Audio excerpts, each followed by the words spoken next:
Today I'm going to talk briefly about Giuseppe Pino Greco, nicknamed Scapuzetta, which means little shoe. For those of you unfamiliar, he was one of the Coglionesi's top killers. However, I'm not going to get into all he's done, so to speak, but rather share his story as an example of how in that life, a person can go from being loved and respected to being turned on in an instant.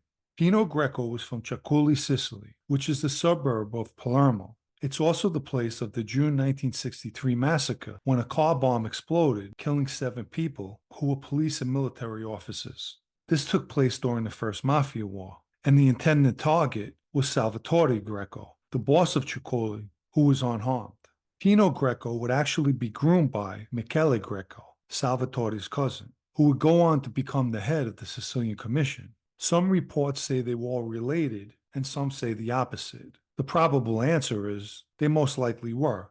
Pino Greco was formally inducted into the mafia at a young age, and Toto Riina attended his ceremony. Leading up to the Second Mafia War against the Palermo bosses, and thereafter, Pino Greco led the Coglionesi death squad, which included Antonino Marchesi, Antonino Madonia, Calogero Ganci, Filippo Marchesi, Pino Marchesi, Gaetano Carollo, Giuseppe Lucchesi, Giuseppe Giacomo Gambino, Mario Prestafilippo, and Giovanni Brusca. Pino Greco and his best friend Giuseppe Lucchesi will kill numerous people together, and Greco was said to have been a professional at using the Kalashnikov, and is said to have over 60 murders under his belt alone. In fact, he killed Palermo boss Salvatore Inzerillo, and when Inzerillo's son Giuseppe vowed to take revenge, it was Pino Greco who kidnapped him and cut his arm off before killing him. By 1978, Toto Riina made Pino Greco the head of the Ciccoli district, and he eventually would give him a seat on the commission. But over time, Toto Riina became very concerned over Greco's popularity and power, and in September 1985, he ordered his murder.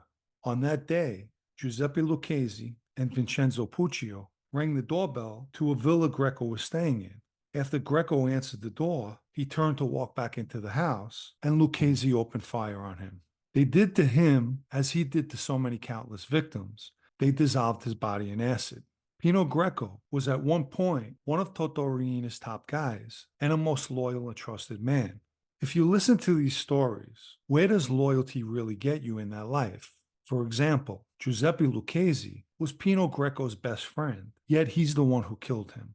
This is another example how you can be in good graces one day and fall from grace the next. Jealousy is very dangerous in that world. Following Greco's murder, Toto Riina supposedly had told someone, "You know, we found the medicine for madmen. We killed Scapuzetta." He became crazy.